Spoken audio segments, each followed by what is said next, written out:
ये है दिल्ली दर्पण।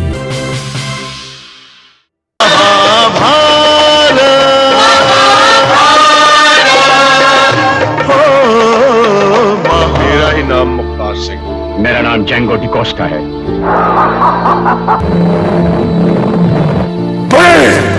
परंतु पुत्र भीम ये घोषणा करता हूँ कि जब तक रणभूमि में इस दुशासन की छाती चीर कर इसके लहू नहीं पी लूंगा, अपने पूर्वजों को अपना मुंह न दिखाऊंगा।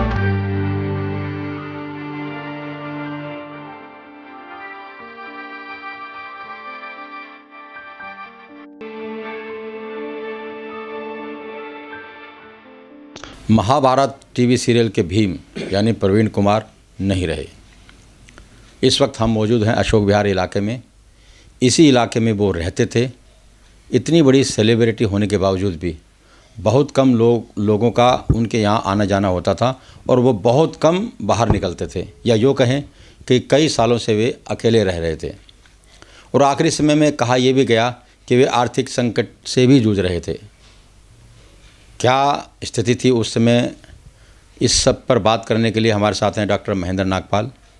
मैं बता दूं कि डॉक्टर महेंद्र नागपाल यहाँ से विधायक भी रहे हैं, निगम पार्षद भी रहे हैं, और चुनाव के टाइम महाभारत प्रवीण कुमार के जो भीम हैं, काफ़ी चुनाव प्रचार में भी हिस्सा लिया है नागपाल जी के, और इनके खिलाफ चुनाव भी लड़ा है।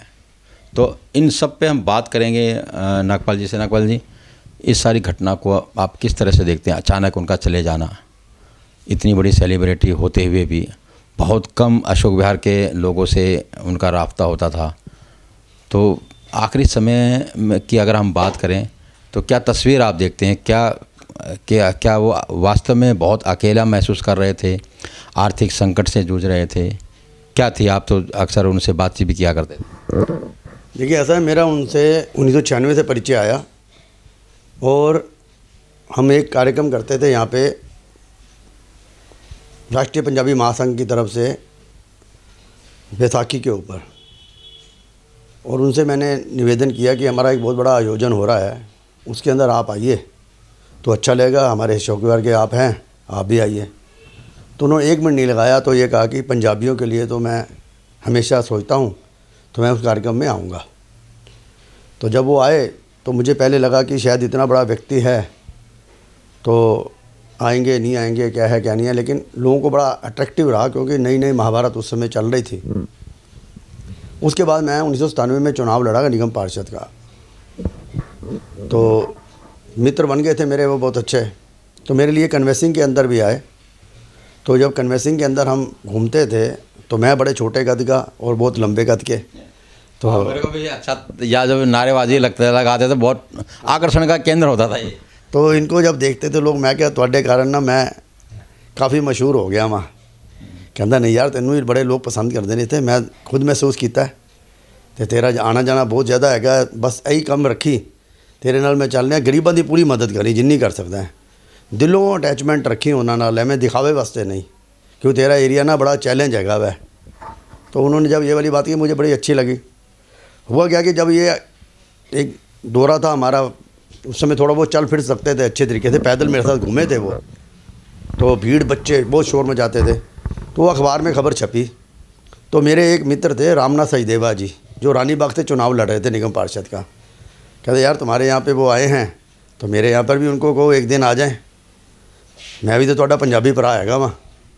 मैं कहा मैं गल करके वेखदा वहाँ। तो मैं जैसे अब थका हुआ आया था पद यात्रा, तो मैंने उनको बाहर से कहा यार जरा एक मिनट ना, जरा उनको देखो, हैं अभी वो गाड़ी में बैठ रहे थे। मैं कि साडा होर पंजाबी भरा चुनाव लड़ रहा है तो तुसी भी मतलब कि ਉਹਦੇ वास्ते अगर कन्वेंसी चले जाओ, सीट बड़ी टफ हैगी है, जिवें मेरी हैगी तो उन्होंने शकूरपुर दी हैगी है, तो चलो यार कोई गल नहीं, चले जावांगे उन्होंने वास्ते भी। कदों जाना है? मैं कि मेरी 3 दिन की कन्वेंसिंग करके उसके बाद तुम चले जाना। वो गए, तो जब रिजल्ट आया तो 32 वोट से वो जीते। मैंने उनको टेलीफोन पर खबर दी, मैं क्या वो कैंडिडेट को मैंने बधाई दी, मैं कि ये प्रवीण कुमार जी का ही कैंडिडेट है, मैं 5500 वोटों से जीता था। तो मैं कि मैं नया पहली बार चुनाव लड़ा था, तो क्या होता कि एक सेलिब्रिटी का बहुत बड़ा क्रेज़ होता है और ये दिल से मतलब लगे हुए थे। फिर हमारी मित्रता हो गई, तो हमारा शो अपना हरिद्वार के अंदर कार्यक्रम होता था मुल्तान जोत महोत्सव, तो मेरे हर साल कार्यक्रम के अंदर गए। उस कार्यकर्ताओं को अगर आज उस कार्यक्रम को अगर शिखर पे हमने पहुंचाया है तो उसमें प्रवीण कुमार जी की बड़ी अहम भूमिका है। क्योंकि उसके बाद मैंने इनसे कहा कि मुझे ना जो वहाँ पे अर्जुन को भी ले जाना है, मैं रावण को भी लेके गए जो रामायण के अंदर थे, तो एक संपर्क इनका होता था, तो इनसे मैं कहता था, मैं उनको ले आता था। ठीक है, हम उनका आने जाने का चार्जेस वगैरह लेते, लेकिन वो बहुत ज़्यादा पैसा हमको नहीं खर्च होता था, लेकिन वो आते थे कार्यक्रम के अंदर शान होते थे। तो मतलब महाभारत के रामायण सीरियल के, क्योंकि गंगा से जुड़ा हुआ मामला था, तो वो बड़ा निसंकोच वहाँ पे वो आते थे। और इसकी इतना मेल मिलाप था, इतना सब कुछ होता था, लेकिन अचानक जब ये खबर आई कि वो आम आदमी पार्टी से चुनाव लड़ रहे हैं और आपके खिलाफ चुनाव लड़ रहे थे और बहुत कुछ बोला भी गया मंचों पे, तो क्या रिएक्शन था उस समय, बात हुई क्या? ऐसा था, मेरे कान में खबर आई कि केजरीवाल ना कल यहाँ पे आए हैं इनके घर में मिलने के लिए, और ये भी खबर लग गई, क्योंकि सोच तो मेरे भी थे कि कहाँ क्या हो रहा है, कहाँ क्या नहीं हो रहा है। चुनाव लड़ने का मन अपना भी था, और निगम पार्षद तो कई चुनाव लड़ के जीत चुका था, तो लग रहा था कि मेरे को इस बार पार्टी विधानसभा का टिकट दे देगी। तो मैं इनके पास गया, मैं क्या सुने आज केजरीवाल आया ਤੁਹਾਡੇ ਕੋਲ, ਤੇ ਕਹਿੰਦਾ ਹਾਂ ਯਾਰ, ਮੈਨੂੰ ਕਹਿੰਦਾ ਇੱਥੇ ਚੁਣਾਵ ਲੜ। ਮੈਂ ਫਿਰ ਤੁਹਾਡਾ ਮਨ ਕੀ ਹੈ? ਹਾਲੀ ਡਾਵਾਂਡੋਲ ਹੈਗਾ ਮੇਰਾ ਮਨ, ਮੈਂ ਡਾਵਾਂਡੋਲ, ਮੈਂ ਲੜਾ ਨਾ ਲੜਾ ਆਇਆ ਦੱਸੋ ਮੈਨੂੰ, ਮੈਂ ਤੁਹਾਡੇ ਕੋਲ ਤਾਂ ਇਸ ਵਾਸਤੇ ਆਇਆ ਵਾਂ। ਤੇ ਕਹਿੰਦਾ ਤੈਨੂੰ ਕੌਣ ਰੋਕੇਗਾ, ਹੋਰ ਹੈ ਕੌਣ ਇੱਥੇ? ਤੇ ਮੈਂ ਕਿਹਾ ਗੱਲ ਹੈ ਕਿ ਹੁਣ ਮੈਂ ਲੜ ਵੀ ਜਾਵਾਂ, ਟਿਕਟ ਵੀ ਲੈ ਆਵਾਂ, ਤੁਸੀਂ ਸਾਹਮਣੇ ਲੜੋਗੇ ਤਾਂ ਮੇਰੀ ਹਿੰਮਤ ਨਹੀਂ ਹੈ ਕਿ ਇੱਕ ਯਾਰ ਦੂਜੇ ਯਾਰ ਦੇ ਸਾਹਮਣੇ ਲੜੇ चुनाव अच्छा लगता है। तो कहना यार वेखेंगे। तो मैंने उनकी मिसिस को भी बोल दिया, मैं क्या मैं चुनाव लड़ रहा हूँ, ए चुनाव लड़नगे ना, तो ए जीत गए तो मैं जीत गया, ए हार गए तो मैं हार गया, ए सिचुएशन मेरी हैगी है, चलो सोचांगे। तो फिर जब चुनाव के अंदर इनका नाम अनाउंस हो गया, तो एक दो बार बातचीत हुई कि कहना यार बहुत दबाव पाता सी इन्होंने, कहते साढ़े कोल कैंडीडेट नहीं है, तुसी लड़ो। तो और फिर हम कन्वेंसिंग के लिए निकलते थे। तो जब हम आमने सामने होते थे जे कॉलोनी के अंदर, तो एक बार हमारे कार्यकर्ताओं में बड़ा जोश आ गया था, वो जोश टकराव का रूप लेने लगा था। तो मैंने अपनी यात्रा को वहीं पर रोका, उन्होंने अपनी यात्रा रोका, उन्होंने कहा इनको पहले जाने दो, हम बाद जाएंगे। मैंने कहा नहीं, पहले आप निकलो फिर हम निकलेंगे। यानी कि हमारी मित्रता थी, चुनाव लड़ रहे थे, चुनाव तो 4-5 दिन 10 दिन 15 दिन चलता है, तो उन्होंने मतलब जो एक सहनशीलता दिखाई।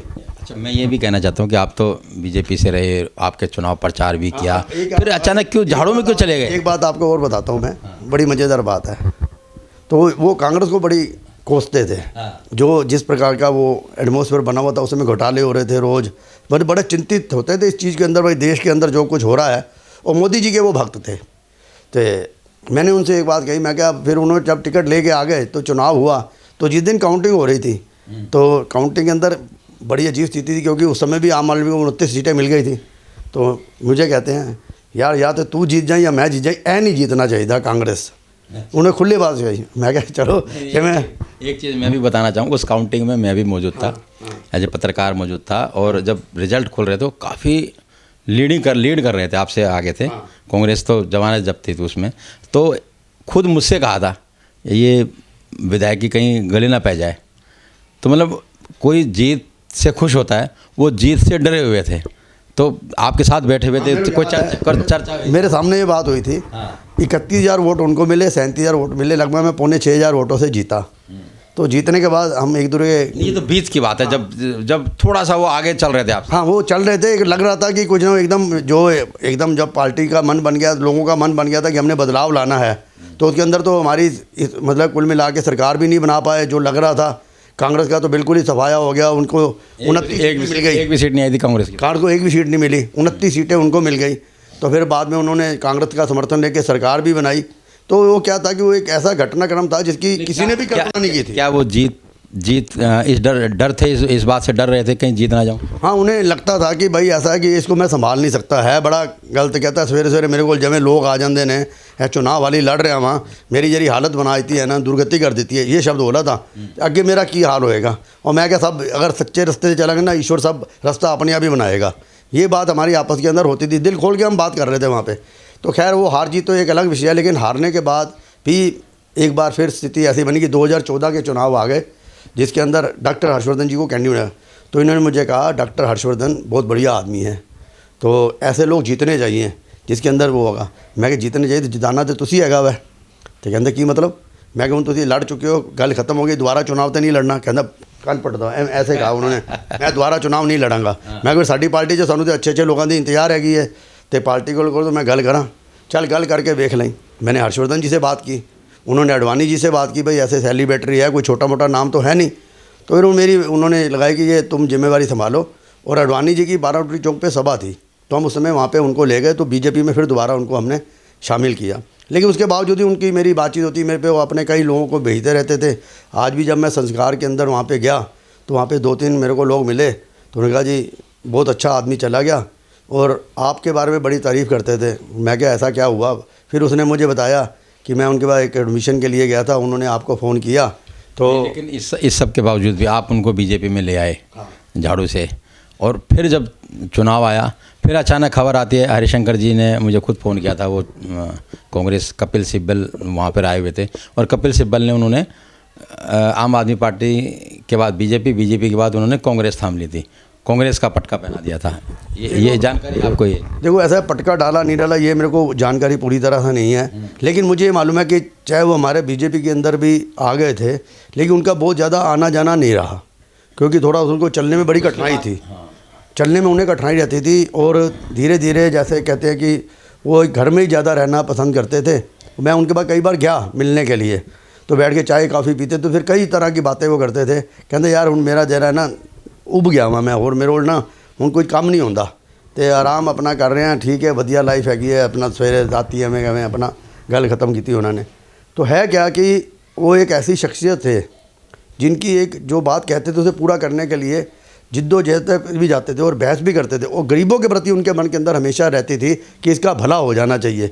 तो इस प्रकार से कहते हैं यार तू भी मैं भी यही सोचता वहाँ, लेकिन हूँ तू कर सकता है तो जिन्ना कर सकता है करता रही, तू बन गया मैं बन गया। इस बारे में मैं भी आप कुछ बातें शेयर करूंगा। अक्सर मेरी भी बात होती थी, आपने ठीक कहा कि गरीबों के लिए वो अक्सर चिंता किया करते थे, और अशोक विहार जैसे इलाके में रहते थे, इतनी बड़ी सेलिब्रिटी, अंतर्राष्ट्रीय खिलाड़ी, फिल्मों का टीवी सीरियल, फिर राजनीति का एक प्रमुख चेहरा बन गए थे इलाके का। उस सब के बाद भी अशोक विहार के लोगों का आना जाना कम होता था, और जो आम लोग हैं, गरीब लोग हैं, इधर उधर के लोग हैं, उनका आना जाना उनके घर पे कुछ होता था, और इस बात का उन्हें मलाल भी होता था कि अंतिम समय में कोई बहुत ज़्यादा लोग उनके नज़दीक नहीं आ रहे थे, किसी ने उनकी चिंता नहीं की किस हाल में वो रह रहे हैं।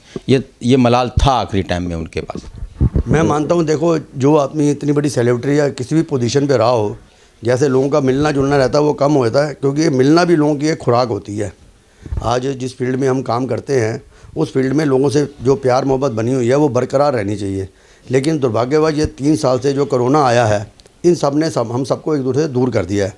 आज मैं जब संस्कार में गया मुझे अपने आप को फील होता है मैं यार अगर उनसे मिल लेता, मेरे को काफ़ी दिन हो गए थे मिले हुए, और ये फिर कोविड का कारण बना हुआ था, हर आदमी परेशान था। अच्छा किसी को मिलने जाओ ना उसे अच्छा भी नहीं लगता था, जो हालात बन चुके हैं, और उस सिचुएशन के अंदर ये भी अस्वस्थ चल रहे थे काफ़ी दिनों से।